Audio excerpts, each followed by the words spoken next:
ಇನ್ನು ನಾಗಿಣಿ ಸಿನಿಮಾದಲ್ಲಿ ಅಭಿನಯ ಮಾಡಿ ಸಾಕಷ್ಟು ದೊಡ್ಡ ಹೆಸರು ಮಾಡಿದಂಥ ಈ ಸಿನಿಮಾದ ನಾಯಕಿಯಾಗಿದ್ದಂಥ ಗೀತಾ ಅವರು ಇನ್ನೂ ನೆನಪು ಮಾತ್ರ ಆಗ ನಿಜಕ್ಕೂ ಅವ್ರು ಆಗಿರೋದು ನಿಧನರಾಗಿದ್ದಾರೆ. ಈ ಸಂಪೂರ್ಣ ಮಾಹಿತಿ ನಾನು ಈಗ ಕೊಡ್ತೀನಿ. ಅದಕ್ಕೂ ನಮ್ಮ ಚಾನಲ್ ಕೂಡ ಸಬ್ಸ್ಕ್ರೈಬ್ ಕಳಿಸಿದ್ರೆ ಹೌದು.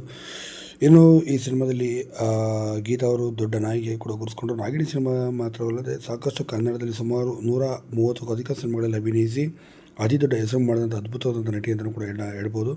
ಇನ್ನು ಗೀತಾ ಅವರು 1999ರಿಂದ ಕಂಪ್ಲೀಟಾಗಿ ಚಿತ್ರರಂಗದ ಕಣ್ಮರೆ ಆದರು. ಮದುವೆ ಆಗಿದ ನಂತರ ಅವರು ಕಂಪ್ಲೀಟಾಗಿ ಫಾರಿನಲ್ಲಿ ಹೋಗಿ ಸೆಟ್ಲ್ ಆದರು ಅಂತ ಹೇಳಲಾಗುತ್ತೆ. ಸದ್ಯ ಇಂದು ಅಮೆರಿಕದಲ್ಲಿ ಅವರದೇ ಒಂದು ಸಂಸ್ಥೆ ನಿರ್ಮಾಣ ಮಾಡಿ ಇನ್ನು ಉದ್ಯಮದ ಕಡೆ ಒಲವು ಮಾಡಿದ್ದಾರೆ. ಸದ್ಯ ಈಗ ಉದ್ಯಮ ನೋಡಿಕೊಂಡು ಇಬ್ಬರು ಹೆಣ್ಣುಮಕ್ಕಳು ಕೂಡ ಈಗ ಗೀತಾ ಅವ್ರಿಗಿದ್ದಾರೆ. ಸದ್ಯ ಅಮೆರಿಕದಲ್ಲಿ ಈಗ ವಾಸವಾಗಿದ್ದಾರೆ. ಬರೋಬ್ಬರಿ ಸಿನಿಮಾ ರಂಗದಿಂದ 30 ವರ್ಷಗಳಿಂದ ಕೂಡ ಅಂತರ ಕಾಯ್ದಿರಿಸಿಕೊಂಡಿದ್ದಾರೆ.